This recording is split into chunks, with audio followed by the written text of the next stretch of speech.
alladzi arsala rasulahu bil huda wa dinil haqqi liyudhhirahu 'ala dini kullih. Asyhadu an la ilaha illallah wahdahu la syarika lah wa asyhadu anna Muhammadan abduhu wa rasuluh. Allahumma salli wa sallim ala sayyidina wa maulana Muhammad al-Fatih lima ulik wal khatim lima sabaq nasiril haqqi bil haqqi wal hadi ila siratikal mustaqim wa ala alihi haqqa qadrihi wa miqdarihi al-azim, amma ba'd. Hadratul kurama, para alim ulama, tokoh-tokoh masyarakat, wabil khusus alhamdulillah berkenan hadir Kiai Suyuti, Kiai Syahriul Haq, juga Ketua Ibnu dan IPPNU sewilayah Kecamatan Kerunggung yang selalu kami hormati dan yang selalu kami muliakan. Tidak lupa pimpinan Ranting Ibnu dan IPPNU Desa Kandangan yang malam ini dilantik, yang selalu kami hormati dan yang selalu kami muliakan. Dan doa saya mudah-mudahan diberi kemampuan dan kesabaran oleh Allah Subhanahu wa Ta'ala, sehingga Ibnu dan IPPNU Ranting Kandangan lebih baik. Amin, amin ya rabbal alamin. Pertama-tama marilah kita bersyukur kehadirat Allah Subhanahu wa Ta'ala. Berkat rahmat, hidayah serta inayah dari Allah, alhamdulillah kita diberi petunjuk oleh Allah, masih menapaki jalan yang benar, tidak ditunjukkan jalan yang salah. Sebab malam minggu ini madhabnya ada dua.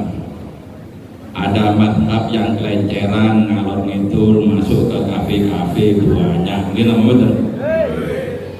Ini alhamdulillah madhab panjenengan bener, bukan madhab yang sesat. Istiqomah, iktikaf di masjid, baca sholawat di masjid. Mudah-mudahan Allah berkenan memberikan hidayah dan maunah kepada kita, sehingga cita-cita kita tergapai. Amin ya rabbal alamin. Supaya mantap, kita terangkan tentang masalah cinta Rasul. Sebab di zaman akhir ini mas-mas, mbak-mbakku yang cantik-cantik, kalau dibilang cantik tersenyum, mudah-mudahan cantik dohir batin. Amin ya rabbal. Mudah-mudahan ganteng dohir batin. Amin ya rabbal. Di medsos itu mas-mas, mbak-mbak macam-macam yang ngeritik NU, yang mau memojokkan NU tentang sholawat, tentang maulid. Argumentasinya sok pinter-pinter, buaya. Zaman sahabat nggak ada acara maulid, zaman tabiin nggak ada acara maulid. Kenapa kok di era sekarang diadakan maulid? Argumentasinya kan orang NU tok topo. Panjenengan kalau nggak mengkaji pemahaman Ahlussunnah wal Jamaah, kalau tidak belajar berargumentasi dengan senior-senior kita, tatkala ada pertanyaan seperti itu, bingung kita kajeng jawab. Nggih napa mboten? Maka dari itu, kalau memang tidak ada dalil, mas-masku, mbak-mbakku, Memang yang dalil murni perintah adakan maulid tidak ada memang. Tapi substansi yang mengharuskan dan menganjurkan kita mengadakan maulid itu banyak. Contoh, sampean punya modal untuk berargumentasi dengan orang-orang sing non Nahdlatul Ulama. Imam Ibnu Abbas ini paman dari Rasulullah Sallallahu Alaihi Wasallam. Abu Lahab juga paman dari Rasulullah Sallallahu Alaihi Wasallam. Cuman bedanya Mas, Ibnu Abbas ini iman kepada kemenangannya Rasulullah Sallallahu Alaihi Wasallam. Kalau Abi Lahab ini memusuhi Rasulullah Sallallahu Alaihi Wasallam, alias tidak mau iman kepada Rasulullah. Tatkala Rasulullah mengumpulkan saudara-saudaranya, lantas Rasulullah ajak-ajak ke jalan yang benar, Abu Lahab ini bangkang. Alihada da'auna ya Muhammad. Apakah kami diundang ke sini hanya ingin suruh mendengarkan kamu berceramah Muhammad? Itu kata Abu Lahab, aku kesudi Muhammad. Cilaka kamu itu Muhammad. Jadi Abu Lahab ini selalu nentang kepada Rasulullah Sallallahu Alaihi Wasallam, sehingga didoakan dan diabadikan di dalam Al-Quran, tabbat yada Abi Lahabib wa tab. Cilaka kedua tangan Abi Lahab. Mudah-mudahan Allah kasih cilaka kedua tangan Abi Lahab. Ini majas. Kenapa kok gak tubuhnya yang didoakan celaka, kok hanya kedua tangannya? Ini majas kata ilmu balaghah. Yang dimaksud itu adalah sekujur tubuhnya celaka, walaupun hitungnya hanya kedua tangan. Kenapa kok kedua tangan? Karena manusia itu umumnya beraktivitas, yang dibuat aktivitas itu hanya kedua tangan. Ini min iradatil juz wa min itlaqil juz wa iradatil kull. Ini kata, kalau tidak salah kata ilmu balaghahnya seperti itu. Apa itu ilmu balaghah yai? Meneh-meneh sampean lek tekun insyaallah iso dhewe. Lek gak tekun yo sampean rapi yo gak ngerti ilmu balaghah. Ini setidak-tidaknya sampean punya modal. Abi Lahab yang sudah betul-betul cilaka dan siksanya betul-betul tertera dalam Al-Quran.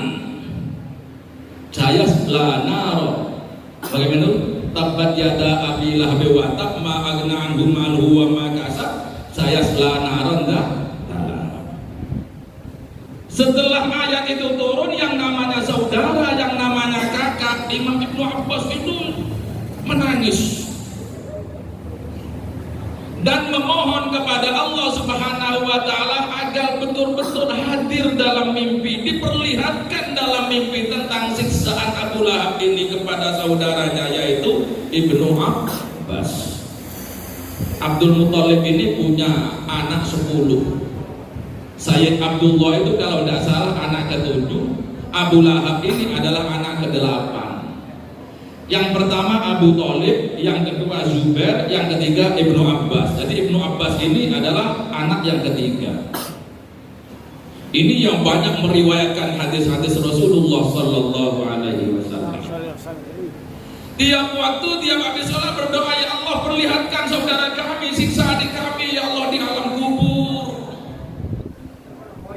Kalau ingin tahu cerita ini di Ihya juz terakhir, Bayanu manamatin takshifu an ahwalil mauta, itu di situ ada tentang Imam Ibnu Abbas yang bermimpi Abi Lahab di penghujung tahun selama setahun dan memohon kepada Allah Subhanahu wa Ta'ala. Di penghujung tahun Ibnu Abbas ini paman, kakak Lahab ini bermimpi. Dalam mimpi dia ketemu Abu Lahab, adiknya. Lantas Ibnu Abbas ini bertanya, adik gimana kabarmu dalam kubur? Setelah aku baca yang tertera di ayat tabbat yada Abi Lahab wa tab, aku berdoa adik untuk ingin melihat siksamu. Gimana kamu di alam kubur? Bagaimana jawabnya Ibnu Abbas? Betul kan saya tiap detik disiksa oleh Allah Subhanahu wa ta'ala. Tiap detik aku disiksa oleh Allah, tidak ada waktu luang, terus disiksa terus oleh Allah. Akan tetapi kakakku Ibnu Abbas, tiap hari Senin aku itu diliburkan dari siksa oleh Allah Subhanahu wa ta'ala karena hadiah lahirnya Rasulullah sallallahu alaihi wasallam. Ini yang kami maksud substansi dalil. Orang kafir saja, Abu Lahab yang kafir saja bahagia lahirnya Rasulullah, padahal dia bukan muslim. Diberi rahmat oleh Allah tiap hari Senin, dia istirahat, tidak disiksa oleh Allah. Ada yang mengatakan diperingankan siksanya oleh Allah. Apalagi kita seorang muslim yang sholawatan, hati kita niat cinta kepada Rasul. Tiap bulan Maulid kita keluarkan hidangan niat cinta kepada Rasulullah. Fama dhannuka billadzi tula umrihi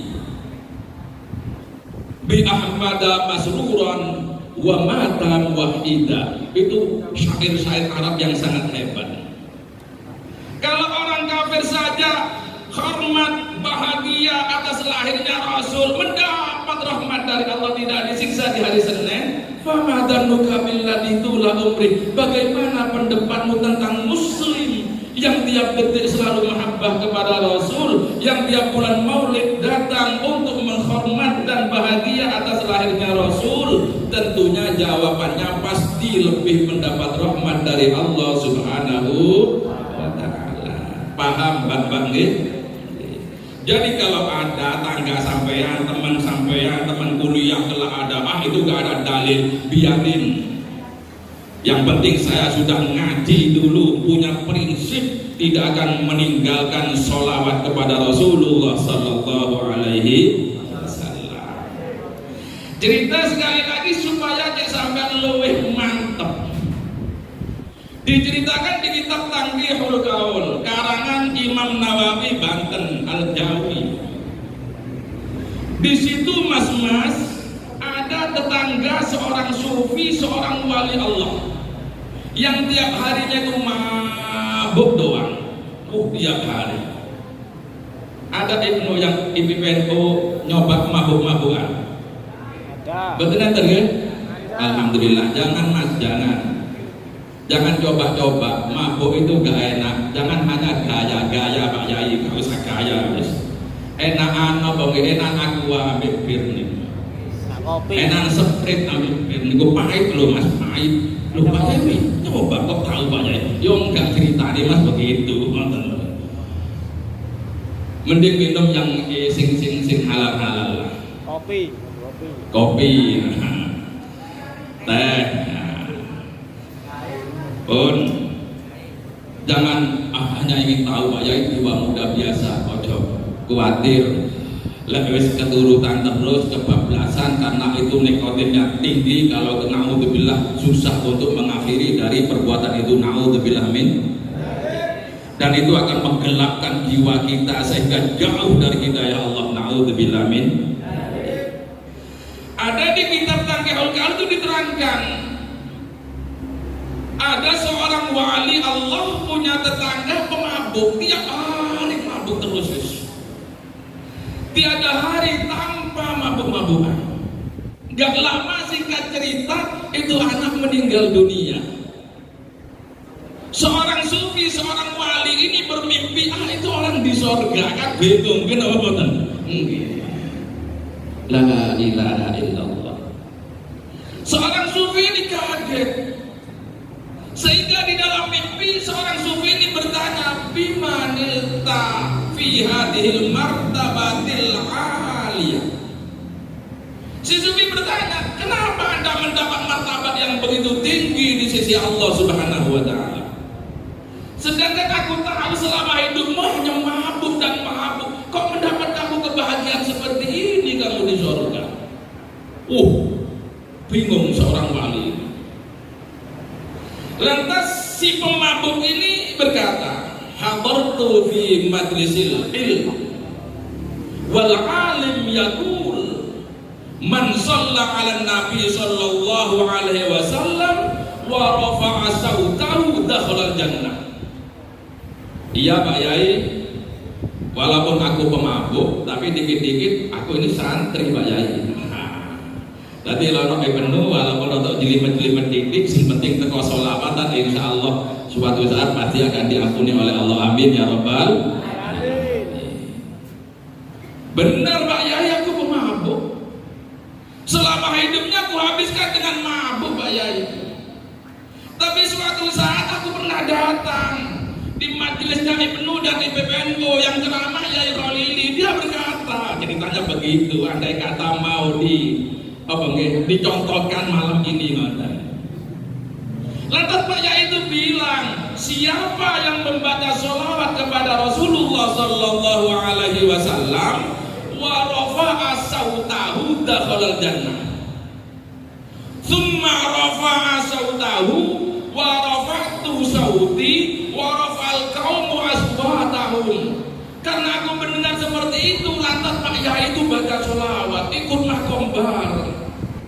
Dan Pak Yai itu meninggikan suaranya, mengeraskan suaranya, mengencangkan suaranya. Aku juga ikut, kata si pemabuk tadi. Jamaah ikut sholawatan semua. Dari situ aku mendapat ampunan dari Allah Subhanahu wa Ta'ala. Semua dosa-dosaku diampuni oleh Allah Subhanahu. Mudah-mudahan sholawat panjenengan semua mengampuni dosa-dosa panjenengan semua. Amin amin ya Rabbal alamin. Karena aku walaupun gak paham, kadang-kadang umur-umuran segini banyak yang meninggalkan sholat subuh. Bener kan ya? Bener Mas ya? Sholat subuh semua aktif semua. Bolong-bolong. Jangan bohong lah, bohong dosa 2 kali teman. Salah nggak sembahyang subuh sih bohong. Catatannya 2 kali di sisi Allah. Bolong-bolong apa jangkep? Bolong-bolong. Alhamdulillah jujur ternyata. Penuh sih bolong-bolong. Anio tuh penuh ini. Lekat tambah rom, bagaimana apa tuh? Mbak bolong-bolong abang nggak sholat subuhnya? Ojo melo-melo Mas. Saya tanya mbak-mbak dulu. Mbak-mbak sholat subuh jangan aktif 5 waktu ajek napa boten? Ya apa kok rada remeng-remeng jawabannya ini? Campur jawabannya. Walaupun bagaimana mudah-mudahan karena sampai semangat pada sholawat diampuni oleh Allah Subhanahu wa Ta'ala. Amin ya Rabbal alamin. Lah ini namanya mas substansi. Ada dalil, ada cerita. Kalau ingin dalil yang lebih meyakinkan kita lagi, Rasulullah Shallallahu Alaihi Wasallam bersabda, "Adibu auladakum ala talati khisal." Didiklah anak-anak panjenengan terhadap 3 hal. Saya gak punya anak Pak Yai, kelak sampean bakal duwe anak Mas. Mbak sekarang gak punya anak tapi kelak bakal duwe anak. Makanya ini penting untuk sampean. Jangan saya gak punya anak sekarang, berarti saya gak termasuk hadis itu. Bukan. Justru sampean paham mulai dini untuk persiapan sampean menyongsong untuk menggapai anak soleh yang soleh. Kata baginda Nabi, Mas adibu auladakum ala talati khisalin. Didiklah anak sampai terhadap 3 hal. 1. Hubbi nabiyikum. Nomor 2, wa hubbi ahli baiti. Keluarga Rasul harus kita cintai. Nomor 3, didiklah anak-anak kita itu bisa baca Al-Quran plus mampu memahami Al-Quran. Nah, media seperti ini itu adalah ungkapan Karena substansinya kita disuruh cinta Rasul, bagaimana mengekspresikan cinta Rasul itu terserah kita. Ada yang lewat sholawatan, niati kita cinta Rasul, bagus. Siapa yang bilang gak ada dalil?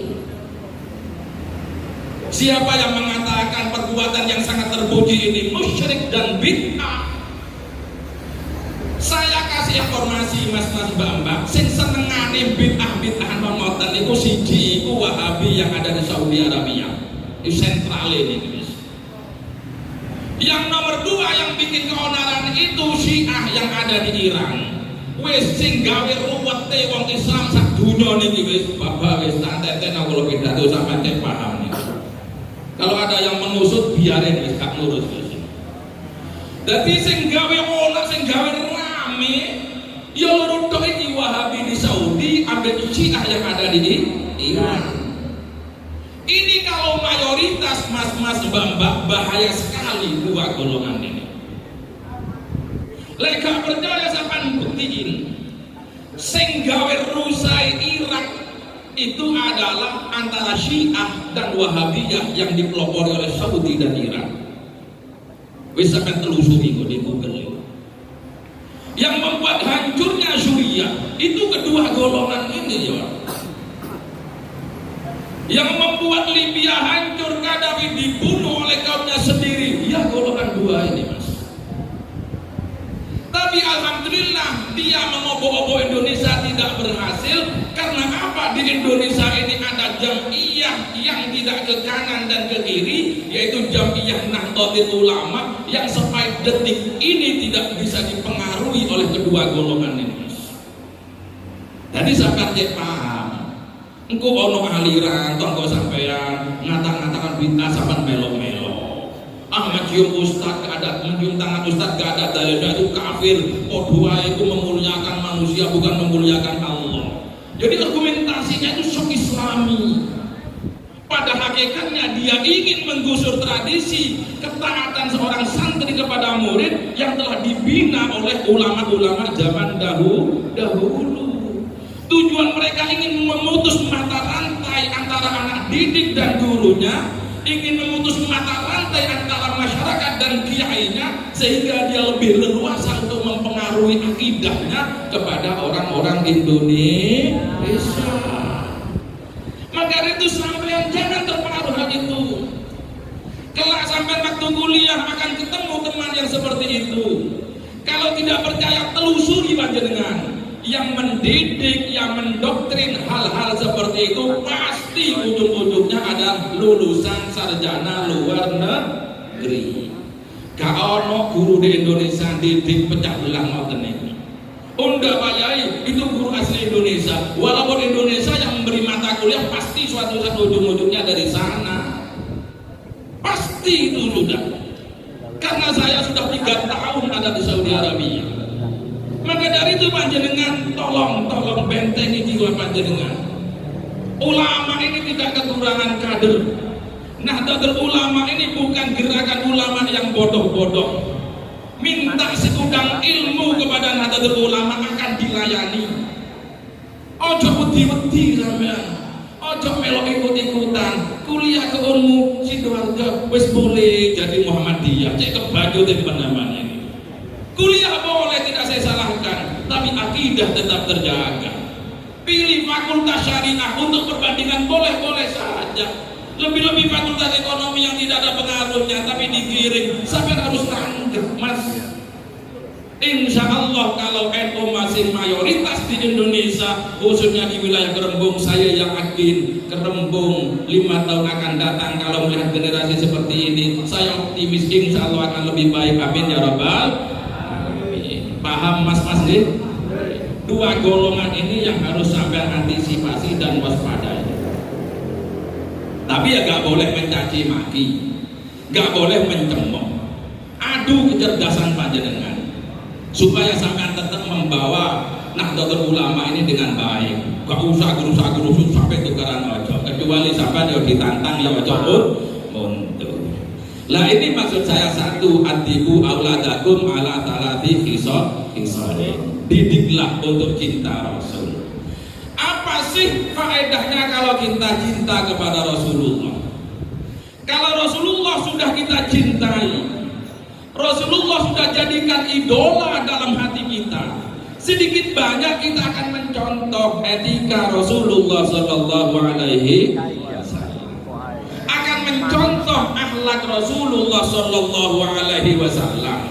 Di saat moral pemuda dan pemudi sekarang itu sudah diambang kehancuran. Kenapa kok akhlak dan moral muda-mudi diambang kehancuran? Sekarang itu banyak muda-mudi Ibnu dan IPPNU ini pacaran tapi gak kunjung dinikahi. Gua embak lagi pacar kayak ngono sampean. Wong kredit sepeda ayo tahun lunas, Mbak. Mosok sampean dipacari tok sampai 3 tahun gak nikah. Buang aja cari yang lain. Wong ini masih banyak yang cakep-cakep sampean. Kok nyekeli wong siji sih gak gelem menikah, gak gelem nikah tentang nikahin jenengan. Bondone cuma 20.000, ngetem di alun-alun Sidoarjo, bakso 10.000. Cira rugi banget. Kecuali sama gak nikah sampai 3 tahun tapi hadiahnya mobil versi 1 ya lumayan. Mas saya tunggu mas, walaupun saya tidak dinikahi tapi tolong jangan dinodain saya, tapi tak tunggu, yang penting mobilnya untuk saya. Oh modalnya 20.000 tunggu bakso ya bakso surungan, oleh nggak dilarang, balik 5.000-an wong loro, kok kasih 20.000, sisai gawe parkir ngono sama gelem ya ben minggu di janeng alun-alun Jarjo aja gendeng pol lah. Angel. Ya Allah, angel ngomong dari muda-muda. Buang sajalah kalau punya pacar seperti itu. Makanya hati-hati Mbak. Cinta itu kata Mas Gombloh almarhum, tai kucing rasa coklat. Pernah kamu dengar syair seperti itu? Pernah. Kalau cinta sudah melekat, tai kucing rasa coklat. Strawberry. Jadi paham sampean. Jadi kula kandhani karena saya lebih tua duluan dari panjenengan. Pun. Jadi Mbak, cinta itu awalnya dari simpati. Paham ini Mas-mas? Cinta itu awalnya dari simpati. Simpati itu Mas, cuma kagum tatkala melihat Mbak.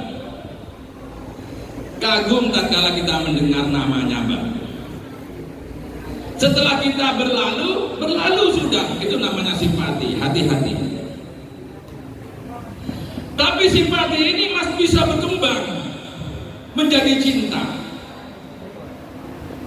Cinta ini kalau gak diantisipasi bisa bahaya. Cinta itu susah kita gambarkan, susah itu gak bisa kita lihat, tapi rasanya sangat melekat di dalam hati.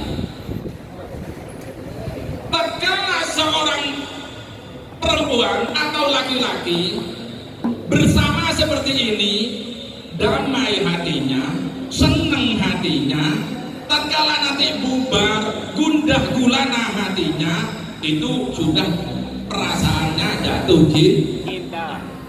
Itu loh, hati-hati loh. Kalau hanya sekedar cinta, kalau kita mampu berantisipasi, lumayan sih. Kendalikan Mas, jangan sampai cinta itu menjadi kasmaran, naudzubillah min dzalik. Kalau sudah kasmaran Mas, Mbak, ini bukti dari kasmaran, yaitu tadi syairnya Gombloh, tai kucing rasa coklat. Walaupun berjilbab, walaupun jadi IPNU dan IPPNU, tapi kalau sudah kasmaran, geblak gak bisa. Naudzubillah min dzalik, hilang sudah IPNU-nya Mas. IPPNU-nya hilang sudah Mbak. Kuat. Mungkin indah saat itu, mungkin kita bahagia saat itu, tapi tolong camkan dalam-dalam, tidak ada orang yang bahagia hasil dari sesuatu yang haram. Tidak akan pernah barokah cinta seseorang dalam rumah tangganya tatkala kita menghalalkan segala cara di dalam kita ta'aruf. Ini naudzubillah min. Maka itu kembali kepada tema, ayolah contoh Rasulullah Sallallahu Alaihi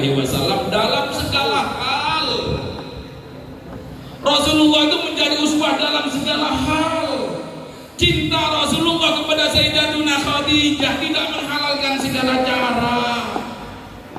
Kesetiaan Rasulullah Sallallahu Alaihi Wasallam menikahi Siti Khadijah tidak pernah pudar, walaupun selisih berapa tahun itu. Rasulullah umur 25 tahun, Siti Khadijah umur 40 tahun. Tapi menikahi janda, Mas, Rasulullah itu setia banget.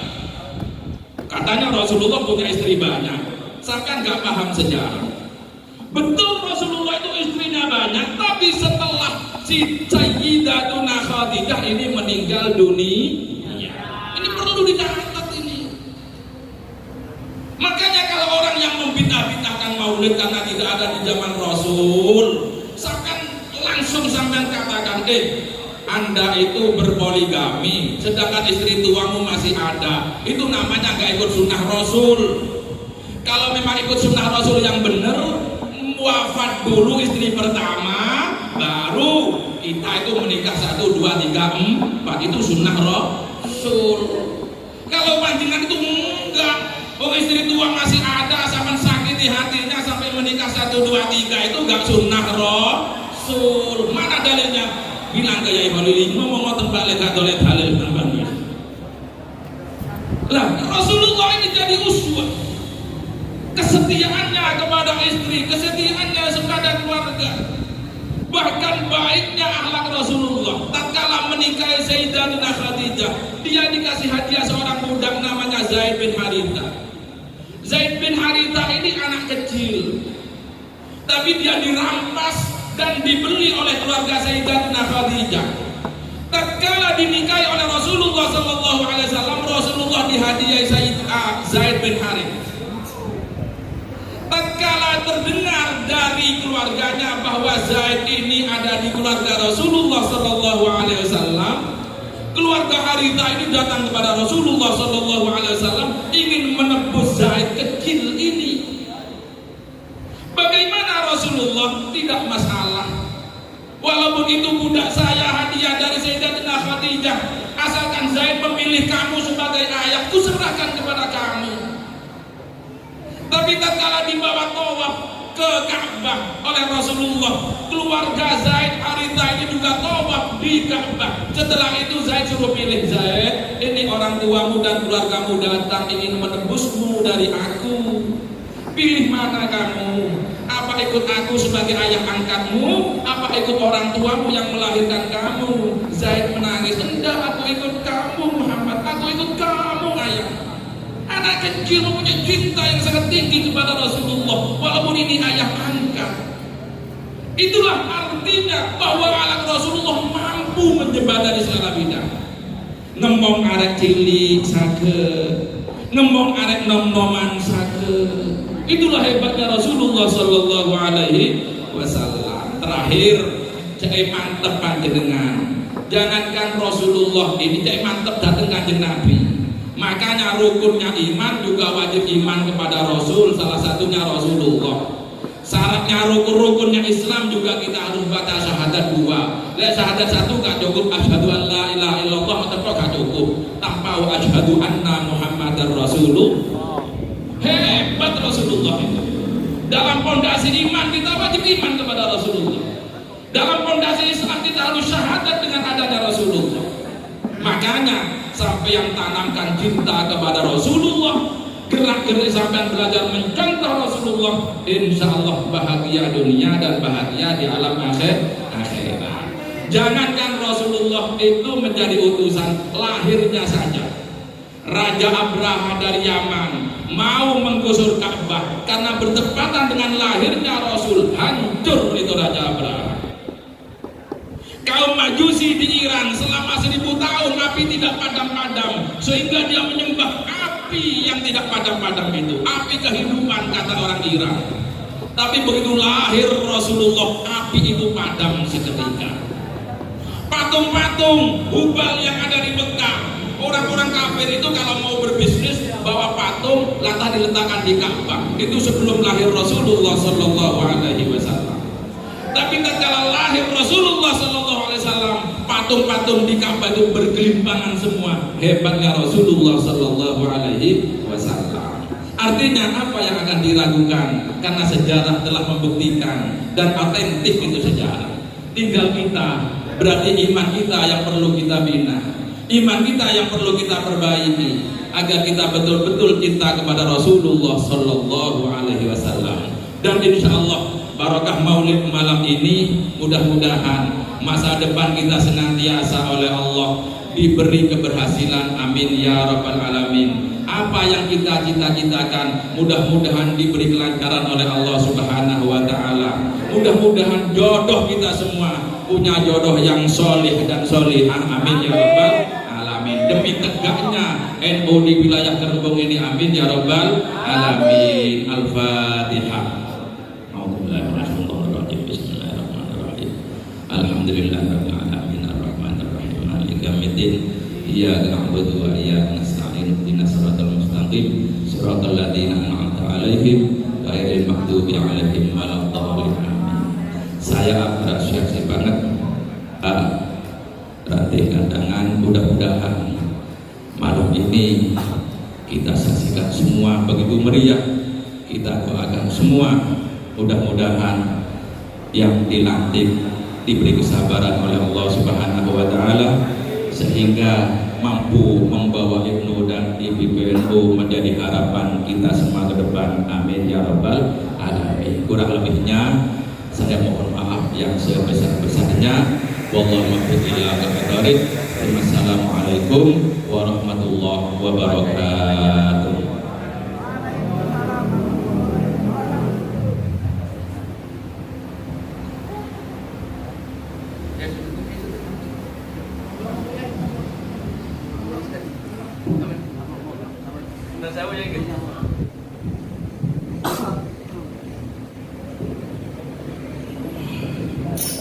Fatihah sekali lagi, bihaqil Fatihah wa bisiril Fatihah. Mudah-mudahan majelis kita ini majelis yang makbul, amin ya rabbal alamin. Al-Fatihah. A'udzubillahi minasyaitonir rajim. Bismillahirrahmanirrahim. Alhamdulillahirabbil alamin. Iyyaka na'budu wa iyyaka nasta'in ihdinas siratal mustaqim siratal ladzina an'amta 'alaihim ghairil maghdubi 'alaihim waladdallin. Bismillahirrahmanirrahim. Alhamdulillahirabbil alamin wassalatu wassalamu ala sayyidina Muhammad wa ala alihi washabbihi ajma'in. Allahumma ya Allah bihaqqi habibikal mustafa wa rasulikal murtada tahhir qulubana min kulli wasfin yuba'idna musyahadatika wa mahabbatik wa amitna ala sunnati wal jamaah wa syauqi ila liqa'ika ya dzal jalali wal ikram. Allahumma anta rabbuna la ilaha illa anta alaika tawakkalna wa anta rabbul arsyil azim. Masya Allah kana wa ma lam yasha' lam yakun, la haula wa la quwata illa billahi aliyil azim. Na'lamu anna Allah ala kulli syai'in qadir wa anna Allah qad ahata bi kulli syai'in ilma. Allahumma inna na'udzubika min syarri anfusina wa min syarri kulli dabbatin anta akhidhu bi nasiyatiha, inna rabbana ala siratal mustaqim. Rabbana ighfir lana wa li abaina wa li ummahatina wa li masyayikhina wa li muallimina wa dawil huquqi alaina wa li jami'il mu'minina wal mu'minat wal muslimina wal muslimat al ahya'i minhum wal amwat. Rabbana atina fid dunya hasanah wa fil akhirati hasanah wa qina adzabannar. Wa sallallahu ala sayyidina Muhammad wa ala alihi wa sahbihi wasallam. Subhana rabbika rabbil izzati amma yasifun wa salamun alal mursalin walhamdulillahi rabbil alamin.